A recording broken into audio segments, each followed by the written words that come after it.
Function हमने last lecture लिया था हमने 27 अक्टूबर को संडे के दिन। तो वहाँ पे हमने देखा था फंक्शन के रिगार्डिंग कॉन्सेप्ट देखा था कि function is a block of code होता है, मतलब एक कंटेनर होता है जिसके अंदर हम कोड लिखते हैं और कोड का एक पर्पज़ होता है, वो उसी पर्पज़ को फुलफिल करता है। ठीक है, अब फंक्शन को हम किसी एक कंटेनर के अंदर रखते हैं, उसी को फंक्शन कहते हैं।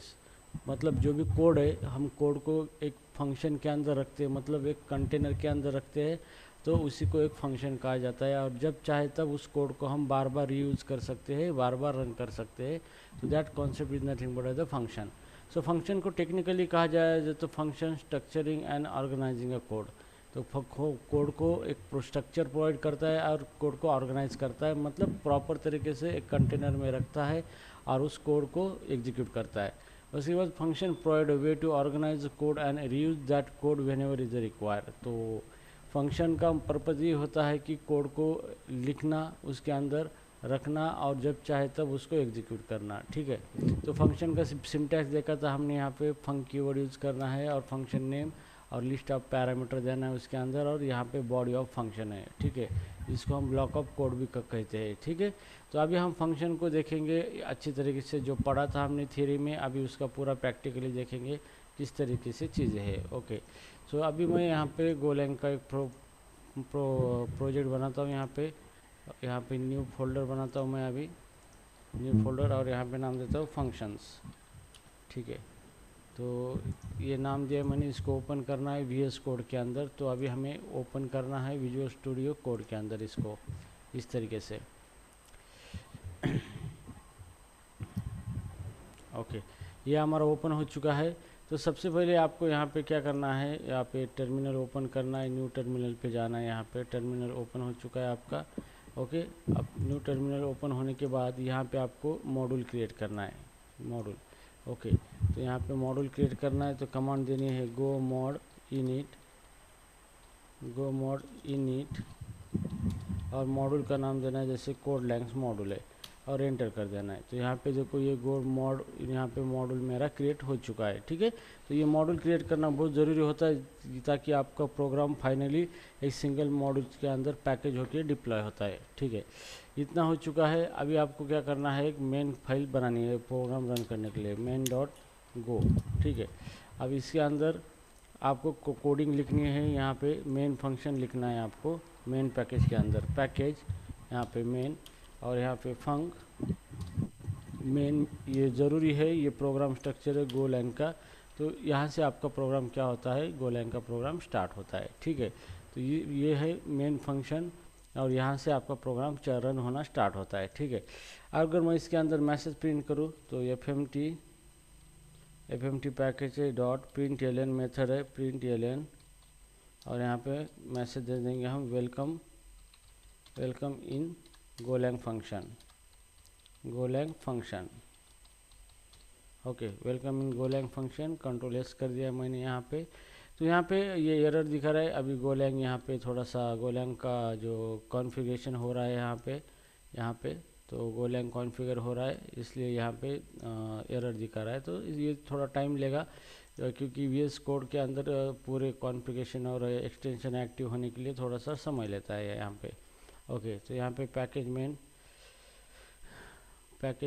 ओके, तो यहाँ पे FMT है, यहाँ पे पैकेज, तो FMT यहाँ पे इंपोर्ट हो गया। तो अभी ये एक्चुअली अच्छी तरीके से अभी हमारा कोड वर्क करेगा। ठीक है, तो अभी हमने FMT पैकेज का इस्तेमाल किया है, ये इंपोर्ट FMT डॉट उसकी println मेथड यहाँ पे कॉल किए हैं यहाँ पे, और उसके अंदर मैसेज ये प्रिंट किया है हमने यहाँ पे। ठीक है, तो अभी इसको रन करना है प्रोग्राम को, तो गो रन कमांड यूज़ करना है, और फाइल का नाम क्या है, main.go file.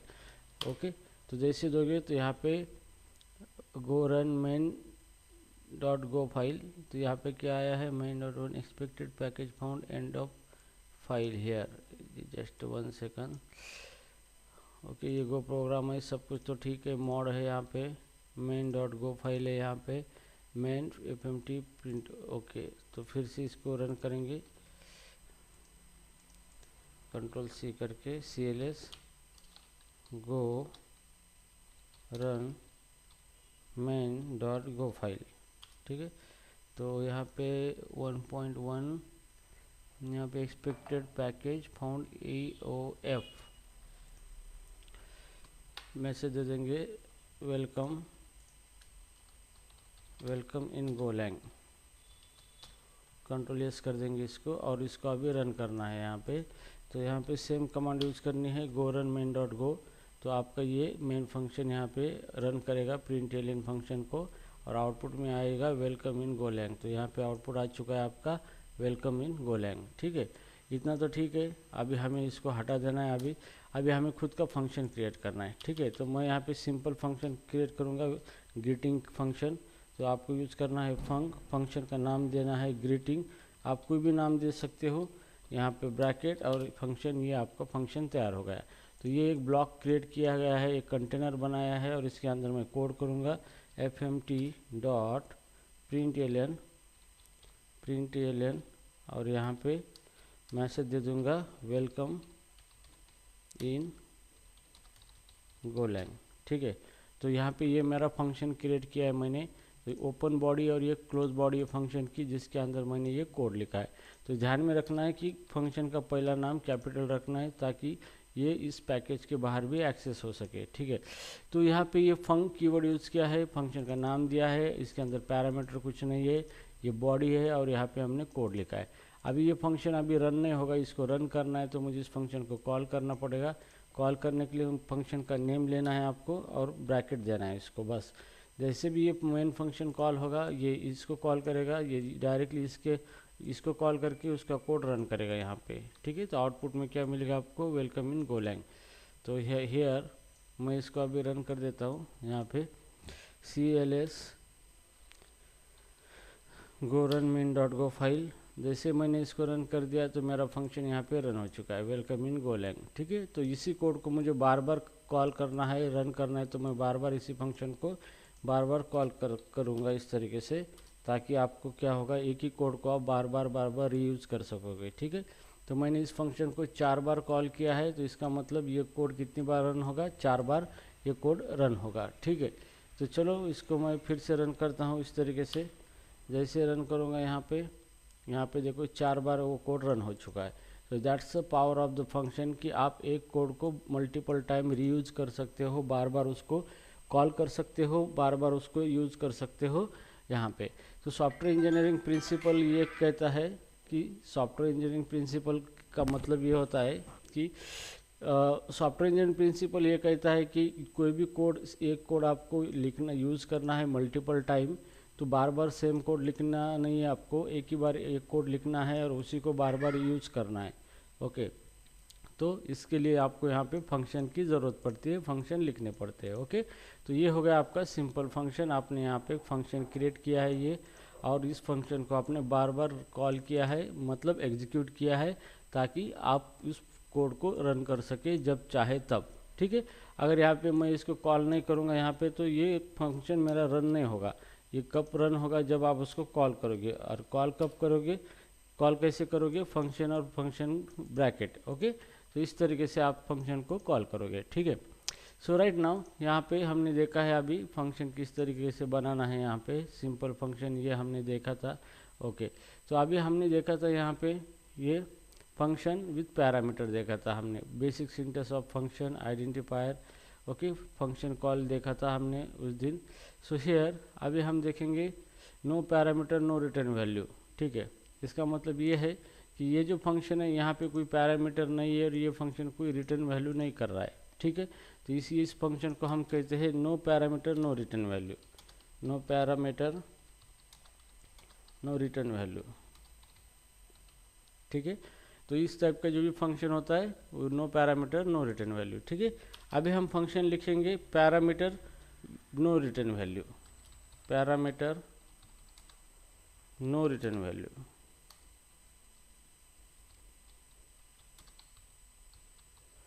No return value.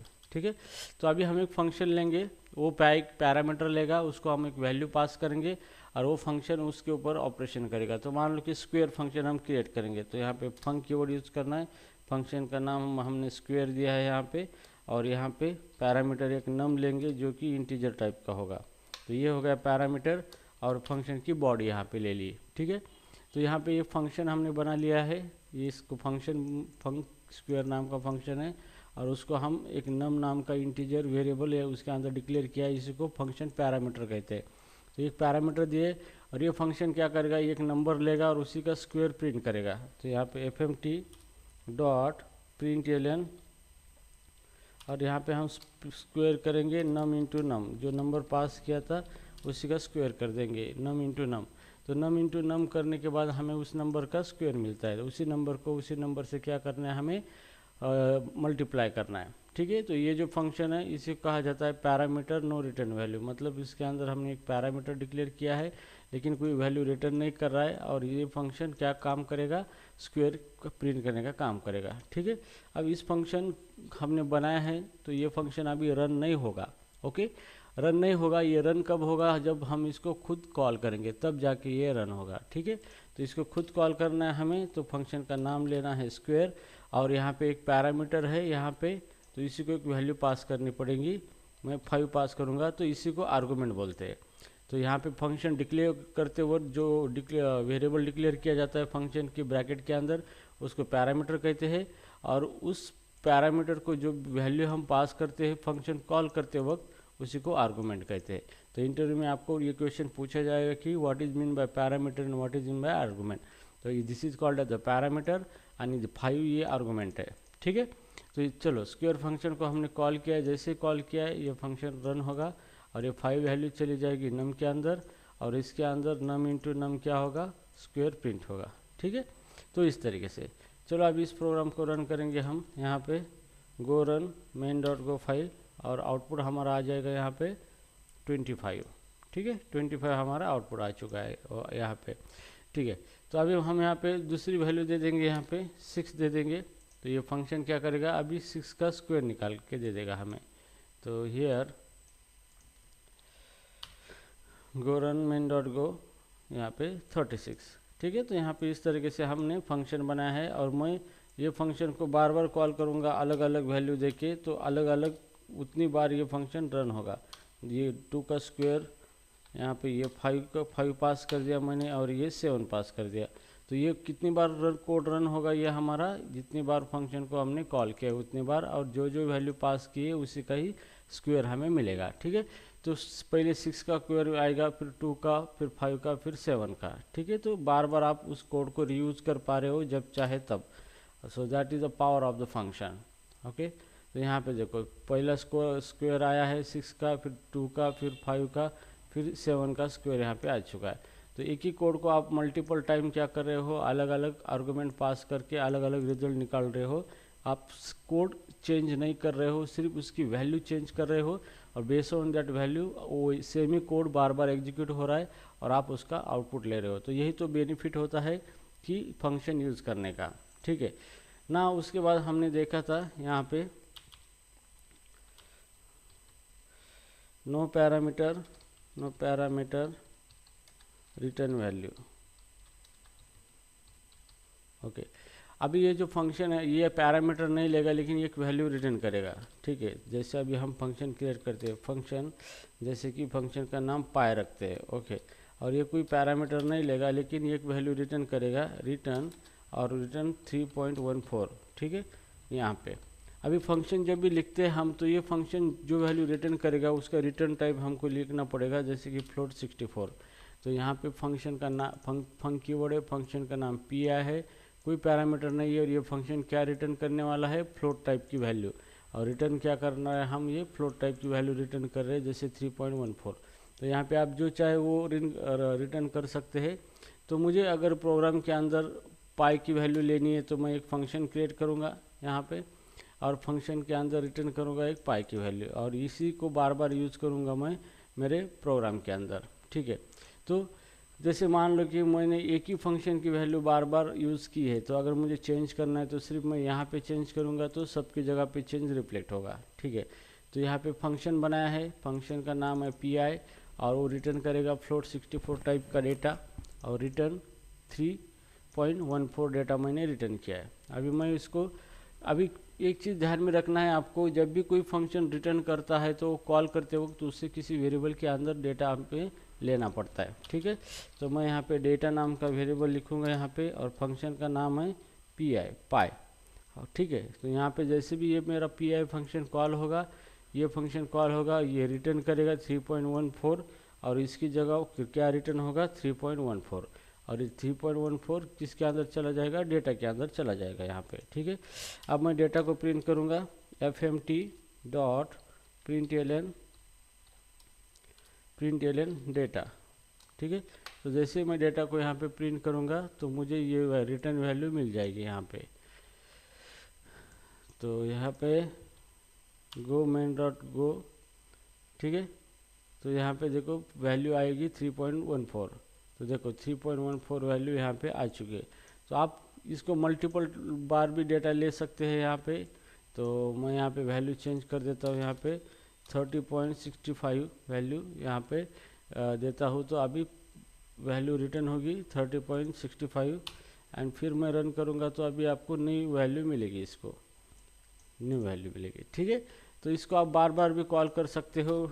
यहाँ पे डेटा के अंदर आपने रखा है, इसको फिर से डेटा लिया है और data equal to pi function को फिर से आप कॉल कर सकते हो यहाँ पे, और फिर से आप इसको प्रिंट कर सकते हो बार बार। तो सेम कोड को बार बार आप रीयूज कर सकते हो यहाँ पे। जैसे भी मैं इसको अभी रन करूँगा तो यहाँ पे देखो बार बार इसका आउटपुट 2 बार आया है सेम कोड का। ठीक है, तो I hope you understand the function with no parameter with return value.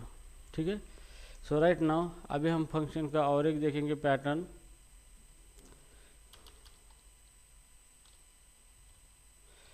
Parameter with return value. Okay, अभी हम देखेंगे कि फंक्शन पैरामीटर भी लेगा और वैल्यू भी रिटर्न करेगा। ओके, जैसे कि मुझे क्या करना है, एक नंबर का स्क्वायर डिस्प्ले करना है। ओके, तो स्क्वायर या फिर ये क्यूब डिस्प्ले करना है, तो फंक्शन क्यूब यहाँ पे, और ये क्या करेगा, फंक्शन एक नंबर ले लेगा पैरामीटर नम इंटीजर टाइप का, और रिटर्न क्या करेगा इसका क्यूब, वो भी इंटीजर टाइप का होगा। तो रिटर्न टाइप यहाँ पे आपको देना है। ओके, तो यहाँ पे फंक्शन है क्यूब, वो एक पैरामीटर रहेगा रिटर्न टाइप का, और यहाँ पे लिखा है इंटीजर, मतलब वो वैल्यू रिटर्न करेगा इंटीजर टाइप की। तो रिटर्न क्यूब रिटर्न करेगा। तो क्यूब करने के लिए उसी नंबर को उसी नंबर से 3 बार हमें क्या करना है, मल्टीप्लाई करना है। ठीक है, तो ये क्यूब बन जाता है आपका। ठीक है, तो ये हो गया आपका। ओके, तो हियर इसी को कहा जाता है फंक्शन सिग्नेचर, मतलब फंक्शन का नाम है, पैरामीटर है और रिटर्न टाइप है। तो आपको ये इतना डेटा देखने के बाद ही आपको पता चलता है कि ये फंक्शन एक पैरामीटर लेगा और रिटर्न करेगा इंटीजर टाइप की वैल्यू। तो ये रिटर्न करेगा, क्यूब रिटर्न करेगा। ठीक है, तो अब ये फंक्शन कॉल नहीं होगा जब तक हम इसको एग्जीक्यूट नहीं करते, तब तक ये फंक्शन एग्जीक्यूट नहीं होगा। तो सबसे पहले हमें चेक करना है ये कुछ रिटर्न करता है, इसका मतलब कोई डेटा हमें लेना है एक वेरिएबल के अंदर जो कि वो रिटर्न करेगा। और फंक्शन का नाम है क्यूब, और मैं यहाँ पे 2 पास करता हूँ इसको। ठीक है, तो जैसे भी ये क्यूब फंक्शन कॉल होगा, तो जैसे भी ये फंक्शन कॉल होगा और ये 2 वैल्यू नम के अंदर जाएंगी, और नम इंटू नम कितना होगा, 2 इंटू 2 4, 4 इंटू 2 कितना 8 होगा। तो इसकी जगह पे क्या आएगा, रिटर्न वैल्यू 8 आ जाएगी। ठीक है, तो जैसे ये रिटर्न वैल्यू करेगा तो हम इसको प्रिंट कर सकते हैं fmt.println डेटा। ठीक है, इस तरीके से। ओके, तो हम इसको अभी प्रिंट कर सकते हैं, या फिर उस डेटा को हम हमारे काम में ला सकते हैं या फिर उसको यूज़ कर सकते हैं। तो यहाँ पे देखो 8 आउटपुट आया है। तो हमने यहाँ पे फंक्शन बनाया था यहाँ पे क्यूब, और इस फंक्शन को हम बार बार यूज़ कर सकते हैं, कोई प्रॉब्लम नहीं। जब भी हमें क्यूब चाहिए हम इस फंक्शन को इस तरीके से कॉल करेंगे, डेटा पास करेंगे आर्गुमेंट, और बाद में इसको डायरेक्टली हम जो भी रिटर्न वैल्यू आएगी उसका इस्तेमाल कर सकते हैं अदर ऑपरेशन के लिए। ठीक है, तो ये हो गया आपका फंक्शन का पैटर्न। पहला था यहाँ पे नो पैरामीटर नो वैल्यू, दूसरा no return value with parameter, तीसरा नो पैरामीटर रिटर्न वैल्यू, और चौथा पैरामीटर विथ रिटर्न वैल्यू। तो ये फंक्शन की ये 4 पैटर्न होते हैं। ठीक है, तो 4 ही पैटर्न हमने अभी देख लिए हैं। ठीक है, सो प्रभु उसके बाद हमने प्रैक्टिकल लिखा था no parameter no return value, ये भी देखा हमने function with multiple parameter. Okay, अभी हम फंक्शन विथ मल्टीपल पैरामीटर देखेंगे। अभी तक हमने फंक्शन के अंदर एक ही पैरामीटर यहाँ पे यूज़ किया था, एक ही पैरामीटर। अब हम मल्टीपल पैरामीटर भी यूज़ कर सकते हैं, ठीक है। तो यहाँ पे function with multiple parameter,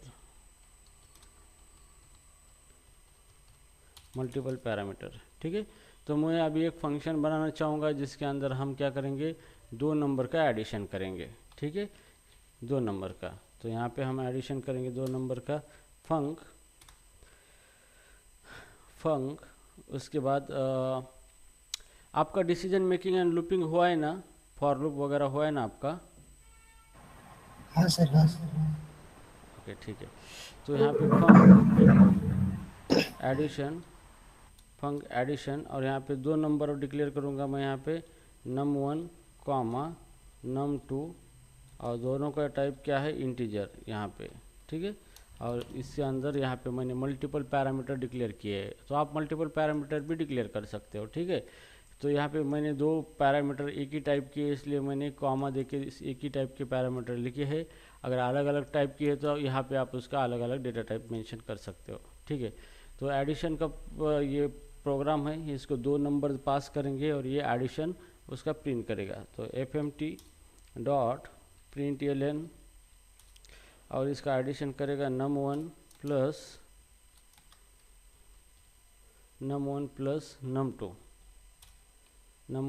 num2, इसका एडिशन इसने किया है और एडिशन प्रिंट करेगा। अभी इसको कॉल करना है, तो यहाँ पे एडिशन फंक्शन को हमें लेना है, यहाँ पे इसको कमेंट आउट कर देते पहले कोड को। और ये एडिशन फंक्शन है, एडिशन, और इसको 2 वैल्यू पास करेंगे 20 और 30। तो जैसे भी हम इस फंक्शन को कॉल करेंगे ये फंक्शन कॉल होगा और 2 वैल्यू 30 यहाँ पे 20 और 30 num1 num2 के अंदर चला जाएगा और यहाँ पे इसका एडिशन यहाँ पे प्रिंट होगा, ठीक है। तो चलो आउटपुट देखते हैं हम यहाँ पे किस तरीके से रन होता है ये। तो आउटपुट आ गया 50, दोनों का एडिशन इसने कर लिया है यहाँ पे, ठीक है। तो इस तरीके से हम क्या कर सकते हैं, यहाँ पे मल्टीपल पैरामीटर का यूज़ कर सकते हो। तो यहाँ पे मैंने 2 लिए हैं, आप और बहुत कुछ पैरामीटर भी आप यहाँ पे क्या कर सकते हो, लगा सकते हो, कोई प्रॉब्लम नहीं है, ठीक है। सो उसके बाद हमने देखा था यहाँ पे function with multiple return value. हाँ, अब यहाँ पे ये कॉन्सेप्ट हम देखेंगे, function with multiple return value.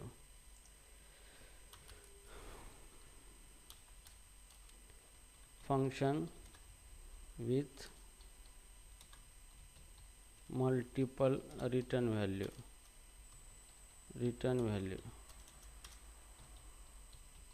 Okay.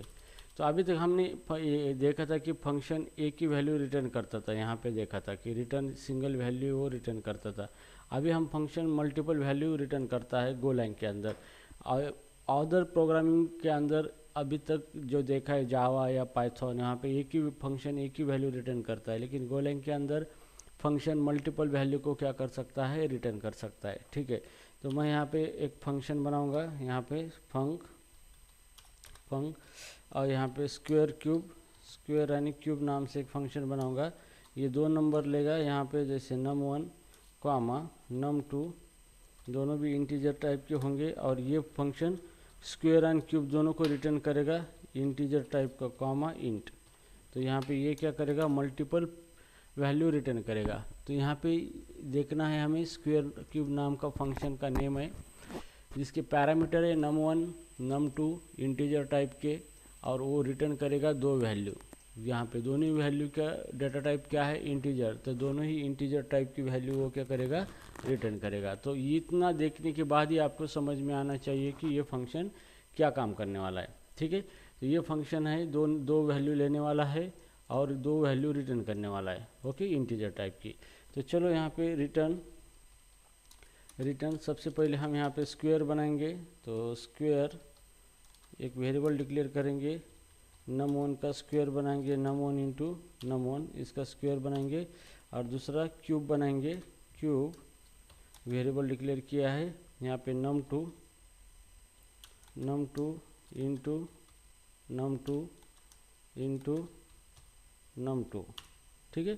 तो ये इसने क्या किया है, यहाँ पे हमने क्यूब कैलकुलेट किया है यहाँ पे, और यहाँ पे स्क्वायर कैलकुलेट किया है यहाँ पे, इस तरीके से, ठीक है। तो यहाँ पे दो चीज़ें कैलकुलेट किए, एक स्क्वायर कैलकुलेट किया है, एक क्यूब कैलकुलेट किया है। अभी हम दोनों को भी रिटर्न करेंगे। रिटर्न पहले स्क्वायर को करेंगे और उसके बाद क्यूब को करेंगे, return cube. Okay, control S. तो यहाँ पे ये देखो, ये हमने फंक्शन लिया है, दो वैल्यू ले लेंगे। पहले num1 का स्क्वायर कैलकुलेट किया है और num2 का क्यूब कैलकुलेट किया है, और दो वैल्यू रिटर्न किए, तो मतलब दो वैल्यू सेपरेटेड बाय कॉमा हमने रिटर्न किए। अभी रिटर्न दो वैल्यू हुई है, तो फंक्शन कॉल करते वक्त हमें दोनों वैल्यू लेना चाहिए, ठीक है। तो किस तरीके से लेंगे, तो यहाँ पे मैं फंक्शन वेरिएबल डिक्लेयर करता हूँ, स्क्वायर, यहाँ पे स्क्वायर कॉमा क्यूब, ये दो वेरिएबल डिक्लेयर किए हैं और फंक्शन का नाम है स्क्वायर क्यूब। ये कॉल किया है हमने और उसको वैल्यू दे देंगे हम 10,5, ठीक है, 10,5। तो यहाँ पे क्या होगा, ये स्क्वायर फंक्शन कॉल होगा और 10,5 चला जाएगा num1 एंड num2 के अंदर। तो num1 का 10 का स्क्वायर कैलकुलेट होगा, 5 का क्यूब कैलकुलेट होगा, और पहले स्क्वायर रिटर्न होगा फिर क्यूब रिटर्न होगा, ठीक है। तो पहले स्क्वायर की वैल्यू स्क्वायर के अंदर चली जाएगी, क्यूब की वैल्यू क्यूब के अंदर चली जाएगी, ठीक है। अब फिर हम प्रिंट करेंगे fmt डॉट println, और यहाँ पे स्क्वायर और comma cube, square comma cube यहाँ पे हमने प्रिंट कर दिए दोनों, ठीक है। तो यहाँ पे ये फंक्शन है, ये मल्टीपल वैल्यू क्या करेगा, रिटर्न करेगा। तो चलो अभी इसको हम प्रिंट करके देखेंगे। CLS रन करेंगे यहाँ पे, तो यहाँ पे हमें दो वैल्यू मिलेंगी, 10 का स्क्वायर आया है और 5 का क्यूब यहाँ पे 125 आया है। ओके, तो इसका मतलब ये है कि आप मल्टीपल वैल्यू रिटर्न कर सकते हो। तो ज़रूरी नहीं कि आप इंटीजर ही रिटर्न करो, आप कौन से भी डेटा टाइप की वैल्यू क्या कर सकते हो, रिटर्न कर सकते हो इस तरीके से। ओके, तो ये हो गया आपका multiple return value in a function. Okay, उसके बाद हमने देखा था यहाँ पे कि ये स्क्वायर क्यूब का प्रोग्राम निकाला था हमने, ये तो किया है हमने नेम्ड रिटर्न वैल्यू। ओके, अब हम क्या कर सकते हैं, रिटर्न वैल्यू को नेम दे सकते हैं। ओके, कि हम क्या रिटर्न करने वाले हैं उसको नेम दे सकते हैं, उसी को नेम्ड रिटर्न वैल्यू कहा जाता है, ठीक है। तो वो कॉन्सेप्ट अभी देखेंगे हम इसके अंदर।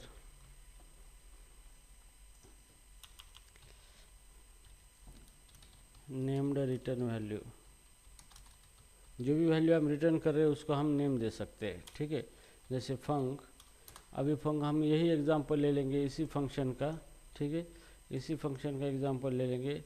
यहाँ पे स्क्वायर क्यूब है, यहाँ पे नेम्ड, आगे मैं लगाऊंगा नेम्ड स्क्वायर क्यूब, ठीक है। तो यहाँ पे दो वैल्यू रिटर्न करने वाला हूँ, तो पहली वैल्यू मैं स्क्वायर रिटर्न करने वाला हूँ, और यहाँ पे दूसरी वैल्यू जो है यहाँ पे क्यूब रिटर्न करने वाला हूँ, ठीक है। तो अभी क्या हुआ है यहाँ पे कि रिटर्न क्या करने वाला है, स्क्वायर रिटर्न करने वाला है, और दूसरा ये क्यूब रिटर्न करने वाला है। तो रिटर्न वैल्यू क्या हो गई, स्क्वायर ऑफ क्यूब हो गई। तो इसी को कहा जाता है नेम्ड रिटर्न वैल्यू। मतलब दो वैल्यू रिटर्न हो रही है, लेकिन कौन सी हो रही है, एक स्क्वायर की वैल्यू हो रही है और क्यूब की वैल्यू हो रही है। अभी हमें क्या करना है, ये जो वेरिएबल है इसके अंदर डेटा प्रिपेयर करना है, और ये डेटा ऑटोमेटिकली रिटर्न हो जाएगा, ठीक है।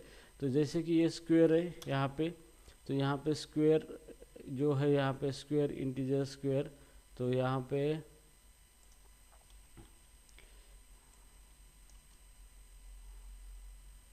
ये स्क्वायर है, ठीक है। तो स्क्वायर क्यूब नहीं, स्क्वायर, अरे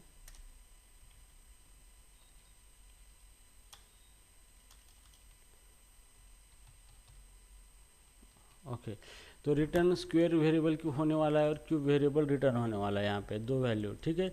तो इस वेरिएबल को हमने यहाँ पे लिखा है square equal to square calculate किया है, cube equal to cube calculate किया है, और खाली आपको यहाँ पे रिटर्न लिखना है, बाकी कुछ नहीं लिखना है।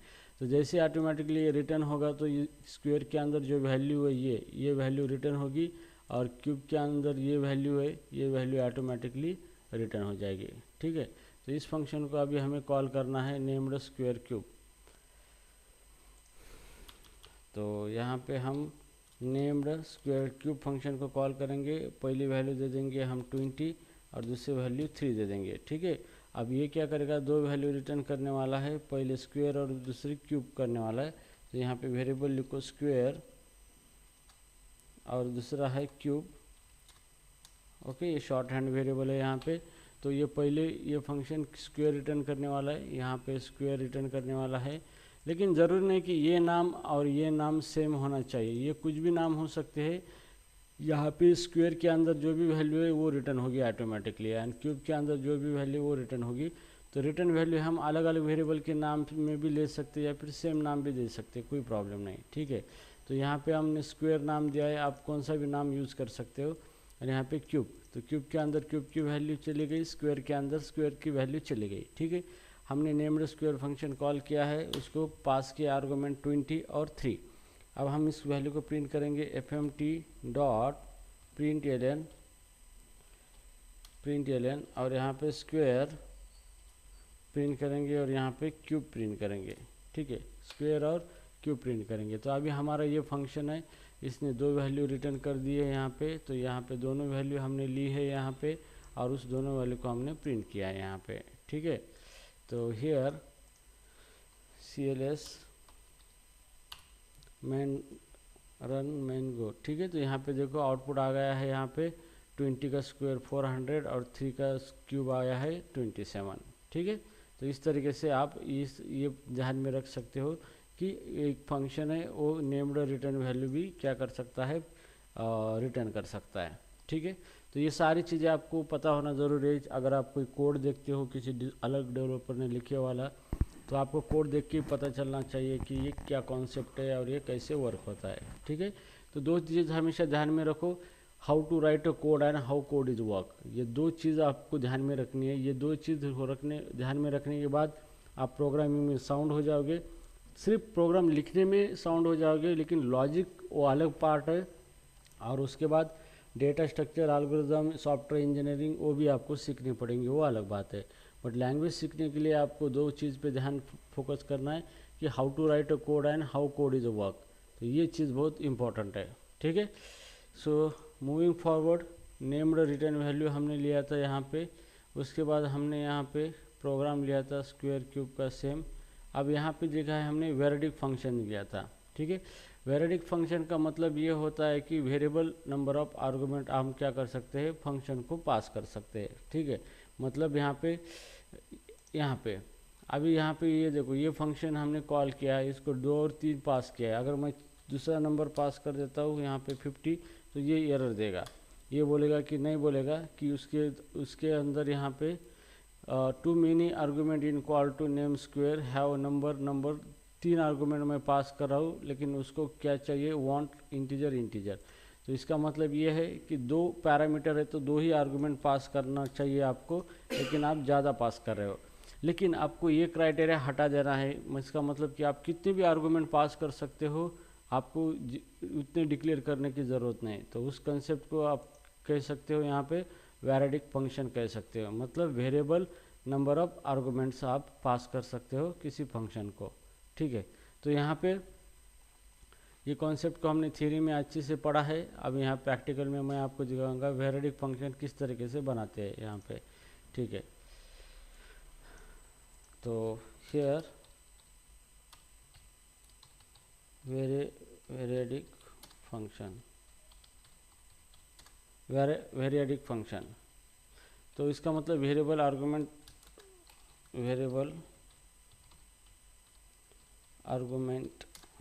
इसको variable argument to the function, ठीक है। तो अभी हम यहाँ पे फंक्शन लिखेंगे, जैसे कि मुझे एक फंक्शन बनाना है, उसको नंबर पास करूँगा मैं तो उसकी सम दे देगा वो, ठीक है। तो यहाँ पे हम दे देंगे फंक्शन फंक और सम ऑल, ओके। अब ये फंक्शन हमने बनाया है, तो इसके अंदर मैं यहाँ पे लिखूँगा, यहाँ पे जो मेरा ये जो फंक्शन है यहाँ पे नंबर पास करेंगे डॉट डॉट डॉट और ये इंटीजर टाइप के, ठीक है। तो आपको क्या करना है, यहाँ पे एक पैरामीटर का नाम देना है, 3 डॉट दे के उसका डेटा टाइप देना है, ओके। तो इसका मतलब ये है कि आप इस फंक्शन को कितने भी आर्गुमेंट पास कर सकते हो, कभी 2, कभी 4, कभी 6, कभी 8। यहाँ पे कोई इसका ये नहीं है, मतलब इसका लिमिटेशन नहीं है। अब ये नम इंटरनली क्या बन जाता है, स्लाइस बन जाता है। ओके, स्लाइस मतलब उसके अंदर ये एरे बन जाता है, इसके अंदर आप कितने भी आर्गुमेंट पास कर सकते हो। ठीक है, तो यहाँ पे देयर इज नो लिमिटेशन। अब ये एरे बन चुका है यहाँ पे, तो आपको इसका सम करना है, तो फॉर लूप लेना है, फॉर ओके, और एक वेरिएबल लेना है यहाँ पे वेयर सम नाम से, सम इक्वल टू 0। अब यहाँ पे लूप लेना है, आपको लूप लगाना है फॉर यहाँ पे आइटम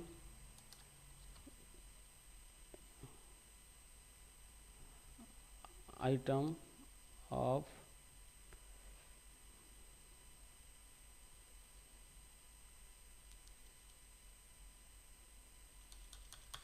इसके अंदर हम लिखेंगे, ठीक है, आइटम या फिर index for I is equal to 0, I less than len function है nums and I plus plus. ठीक है, तो यहाँ पे आपने एक लूप लगाया है यहाँ पे। ओके, यहाँ पे लूप लगाया I इक्वल टू 0, I कब तक घूमेगा, जब तक length I less than length है and I plus plus I एक से बढ़ता रहेगा। तो लूप कहाँ तक फिरेगा, जितने आपने आर्गुमेंट पास किए वहाँ तक इसका लूप घूमेगा। ठीक है, अब सम के अंदर, इसके अंदर आपको सम करना है, sum equal to sum plus num जो भी नंबर है ऑफ I की value, num of I।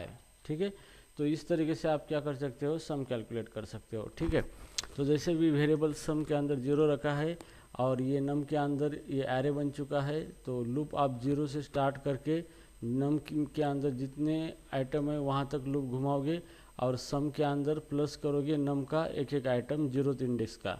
Okay, आई की वैल्यू 0 है, पहले 0 1 2 3 4, तो एरे में से एरे नम ये एरे है, तो एरे में से एक एक एलिमेंट आप निकालोगे आर्गुमेंट पास के वाले और उसका सम निकालोगे और सम यहाँ पे प्रिंट कर दोगे। तो fmt dot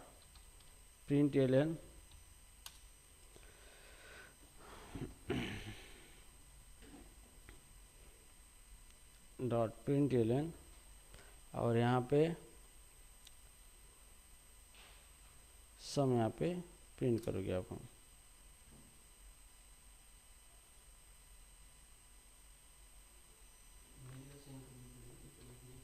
yes,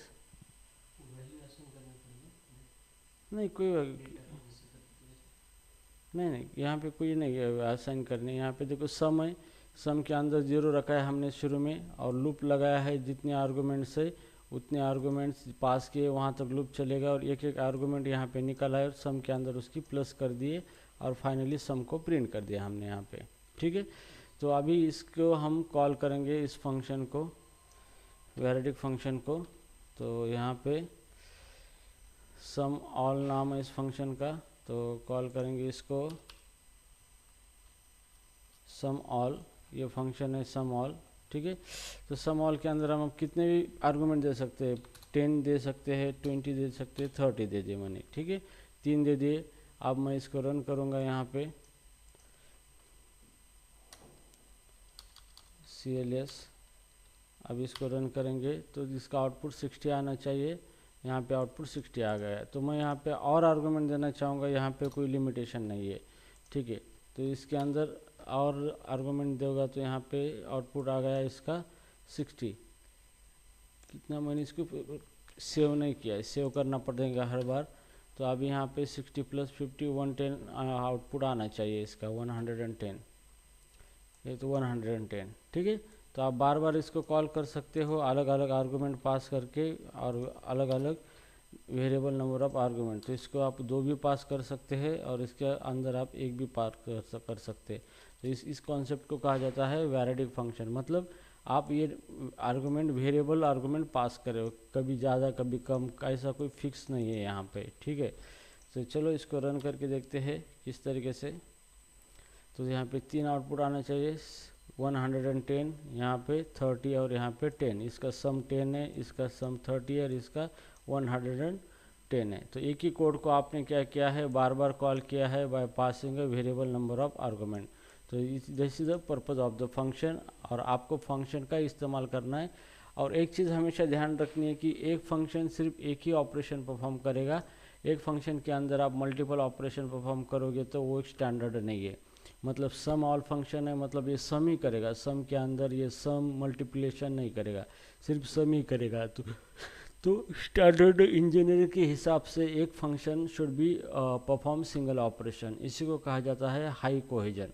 high cohesion का मतलब जो भी फंक्शन आप लिख रहे हो उस फंक्शन का जो पर्पज़ है वो उसी पर्पज़ के लिए काम करेगा। एक फंक्शन के अंदर मल्टीपल पर्पज़ का कोड नहीं करना चाहिए आपको, ये सॉफ्टवेयर इंजीनियरिंग प्रिंसिपल आपको कहता है। ठीक है, तो ये हो गया आपका वेरिएबल नंबर ऑफ आर्गुमेंट का एग्जाम्पल। ठीक है, अब उसके बाद हमने देखा था एनोनिमस फंक्शन। अब हमने एनोनिमस फंक्शन देखा था, मतलब जैसे कि फंक्शन जो होता है वो खुद को ही मतलब फंक्शन है उसको नेम नहीं होता है। ओके, जो भी फंक्शन है उसको नेम नहीं होता है, इस टाइप के फंक्शन को हम एनोनिमस फंक्शन कहते हैं। ठीक है, यहाँ पे ठीक है। तो अभी हमने एनोनिमस फंक्शन देखेंगे यहाँ पे सेल्फ कॉलिंग एनोनिमस फंक्शन देखेंगे हम। ठीक है, तो यहाँ पे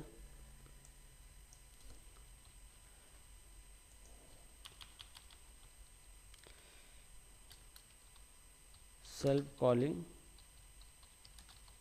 एनोनिमस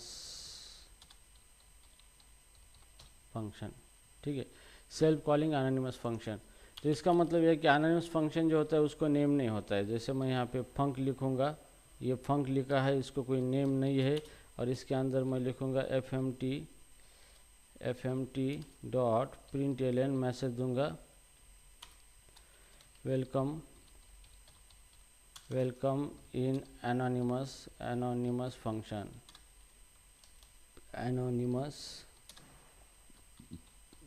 फंक्शन, ठीक है। तो ये एनोनिमस फंक्शन लिखा है मैंने, और यहाँ पे मैं उसको खुद को ही इस तरीके से कॉल करूँगा। ठीक है, तो ये फंक्शन मैंने एनोनिमस फंक्शन है, इसको कोई नेम नहीं है, लेकिन इसके अंदर बॉडी है, बॉडी के अंदर कोड लिखा है, और इसी को ब्रैकेट लगा के मैंने इसको कॉल किया है। तो ये फंक्शन खुद को ही कॉल करेगा, और आउटपुट आपको इसके अंदर जो लिखा है वो आउटपुट आपको मिलेगा इस तरीके से। तो यहाँ पे गो रन मेन डॉट गो करूँगा तो यहाँ पे फंक्शन खुद को एग्जीक्यूट करेगा और आउटपुट आएगा एनोनिमस फंक्शन। ठीक है, तो आप एनोनिमस फंक्शन के अंदर पैरामीटर भी डिक्लेयर कर सकते हो। तो जैसे कि ये मेरा एनोनिमस फंक्शन है, तो मैं दूसरा फंक्शन लिखूँगा स्क्वायर प्रिंट करने के लिए एनोनिमस फंक्शन लिखूँगा यहाँ पे फंक, और मुझे स्क्वायर प्रिंट करना है तो मैं इसको एक num1 पास करूँगा जो कि इंटीजर टाइप का होगा, इन टाइप का। ठीक है, और ये फंक्शन के अंदर मैं स्क्वायर कैलकुलेट करूँगा fmt डॉट println, और यहाँ पे num1 इंटू num2, यहाँ पे मैंने इसको कॉल किया है, और यहाँ पे इस तरीके से इसको कॉल करूँगा। अब इसको कॉल करते हुए ध्यान में रखना है कि इसको एक पैरामीटर है, तो यहाँ पे मुझे आर्गुमेंट पास करना पड़ेगा, जैसे मैं 5 पास करूँगा। ठीक है, तो यहाँ पे ये जो फंक्शन है यहाँ पे num1 का स्क्वायर है, num2 नहीं, यहाँ पे सिर्फ num1 ही है यहाँ पे। ठीक है, तो ये num1 पैरामीटर है और ये आर्गुमेंट पास किया है कॉल करते वक्त। ठीक है, तो जैसे भी ये कॉल करेगा खुद को ही कॉल करेगा और 5 चला जाएगा num1 के अंदर, और कोड रन होगा ये num1 इंटू num1, मतलब 5 इंटू 5 25 आउटपुट आपको मिल जाएगा यहाँ पे इस तरीके से।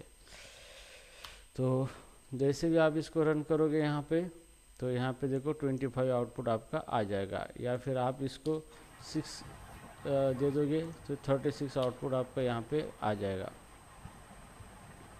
हेलो। ओके, हाँ, यस। सर ये आप अपन ऊपर नहीं ले सकते क्या इसको? पहले कैसे आपने ऊपर से कॉल किया सबको, इस फंक्शन को या तो एनोनिमस फंक्शन में मेन मेथड में ही लेना पड़ता है क्या सर? अगर ऊपर ऊपर नहीं ले सकते इसको, इसको किसी फंक्शन अच्छा के अंदर ही हम यूज कर सकते हैं, ग्लोबली इसको नहीं यूज कर सकते हम।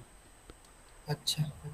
ठीक है, ग्लोबली नहीं यूज कर सकते। ग्लोबली आपको ये फंक्शन डेफिनेशन लिखना पड़ेगा इस तरीके से, फंक कीवर्ड का नेम्ड फंक्शन लिखना पड़ेगा। अगर नो नेम्ड फंक्शन है, एनोनिमस फंक्शन तो आपको फिर उसको इसके अंदर ही लिखना पड़ेगा, किसी फंक्शन के अंदर। ठीक है, क्लियर डाउट?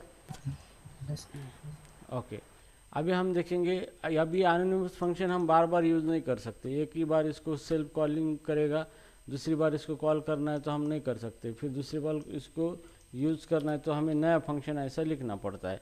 लेकिन ये प्रॉपर तरीका नहीं है इसका। ठीक है, अगर आपको एक ही बार फंक्शन रन करना है तो एक ही बार आप एनोनिमस फंक्शन लिख सकते हो और उसको सेल्फ कॉल भी कर सकते हो, कोई प्रॉब्लम नहीं है। ठीक है, इस तरीके से। अभी हम देखेंगे कि एनोनिमस फंक्शन रिटर्न वैल्यू कैसे करता है। Okay, so self calling anonymous function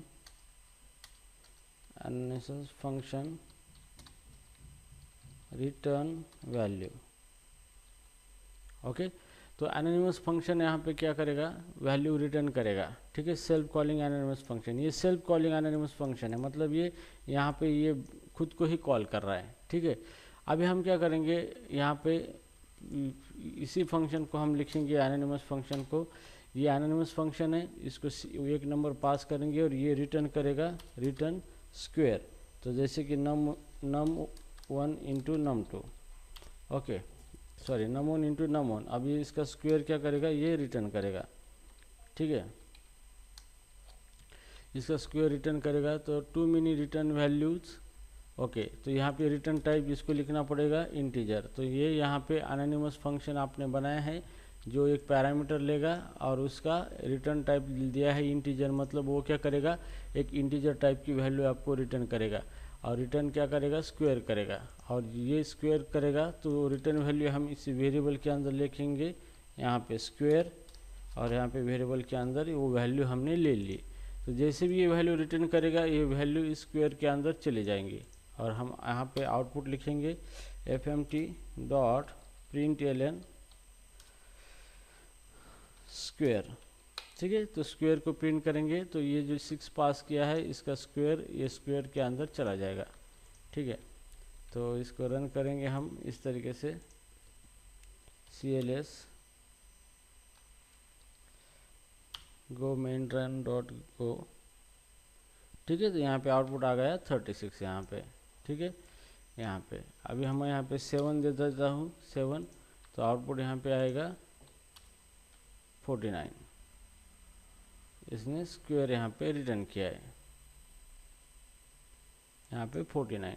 okay, तो इस तरीके से आप क्या कर सकते हो, एनोनिमस फंक्शन को ये सेल्फ कॉल कर सकते हो, सेल्फ कॉलिंग एनोनिमस फंक्शन। ठीक है, तो अभी हम देखेंगे कि एनोनिमस फंक्शन को वेरिएबल के अंदर स्टोर कर सकते हो, मतलब फंक्शन एक्सप्रेशन अभी देखेंगे हम।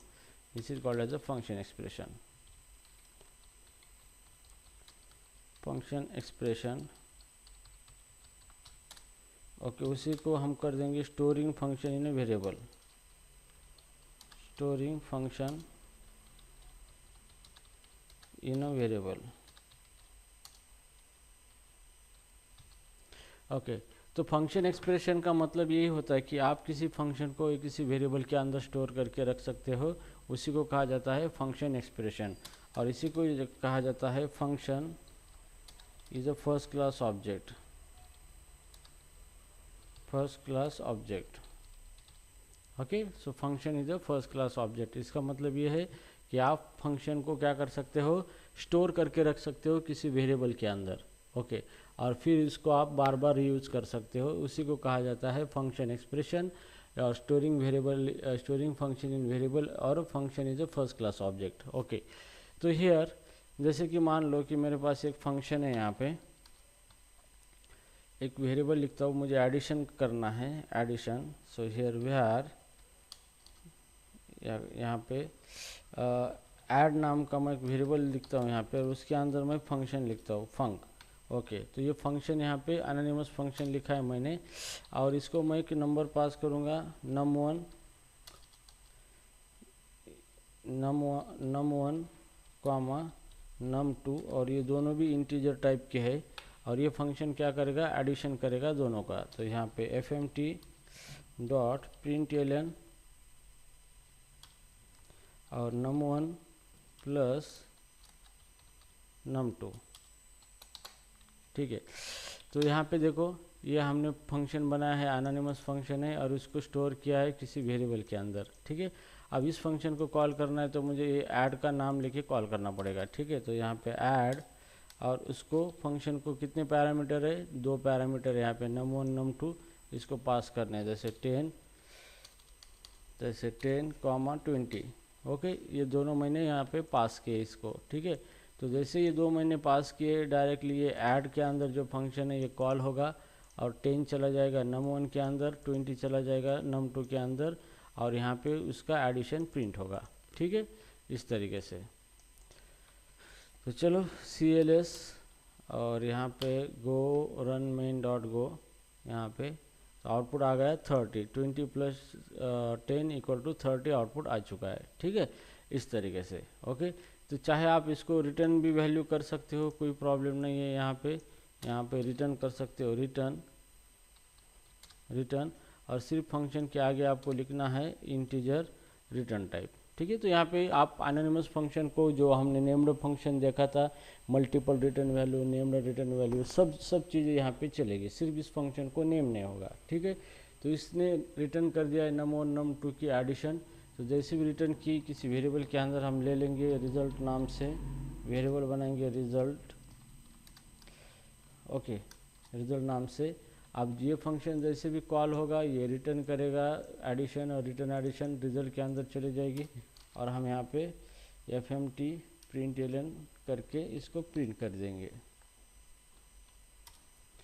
रिजल्ट, इसको प्रिंट कर देंगे इस तरीके से, ओके। तो जैसे ही हम इसको प्रिंट करेंगे तो आउटपुट हमें मिलेगा दोनों का एडिशन, जो कि 10 प्लस 20 इज इक्वल टू 30,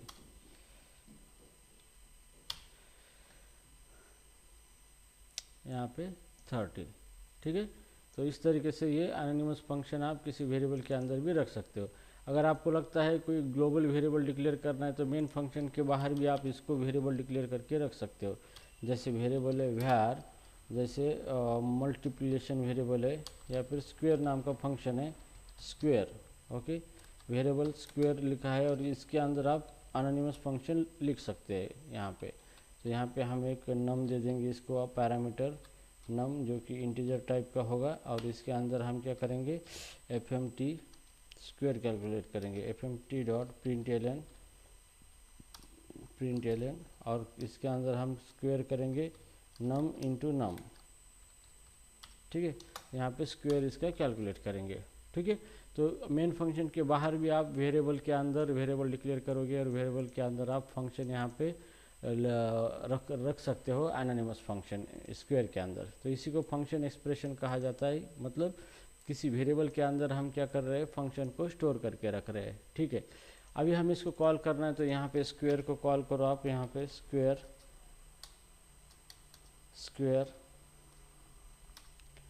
को कॉल करो, और इसको एक पैरामीटर है यहाँ पे नम, तो नम को वैल्यू पास करो 10, ठीक है। लेकिन यहाँ पे स्क्वायर रीडिक्लेयर्ड है, तो ऑलरेडी स्क्वायर डिक्लेयर है, तो यहाँ पे डबल ई मैं लिखूँगा और यहाँ पे डबल ई लिखूँगा मैं यहाँ पे, ठीक है। तो ये स्क्वायर वेरिएबल है, इसके अंदर ये फंक्शन हमने स्टोर करके रखा है। इस फंक्शन को कॉल करना है तो ये स्क्वायर का नाम लेना है स्क्वायर, और पैरेंथेसिस के अंदर इसके पैरामीटर है, तो यहाँ पे 10 आर्गूमेंट हमने पास किया है।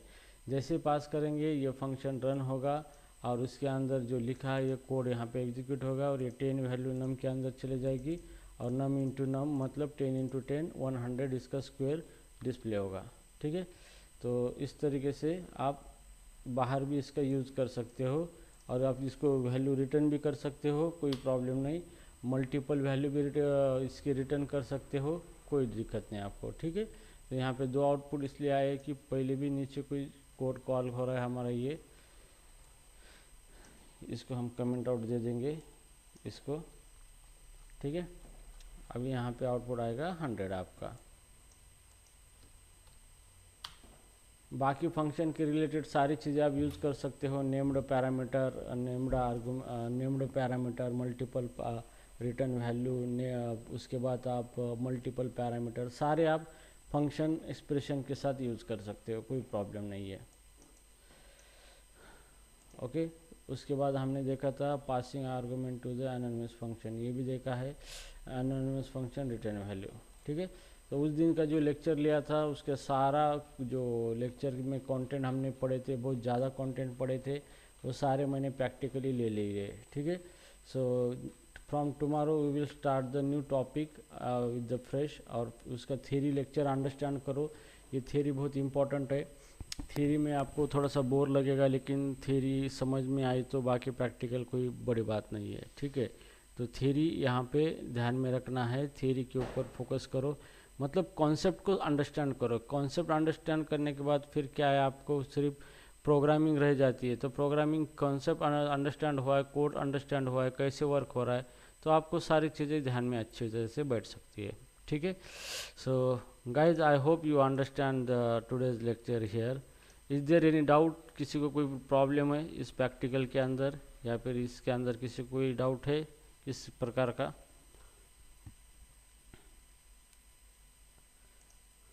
यस किशोर, संकल्प नो सर। समझ गए? ओहो। हाँ सर।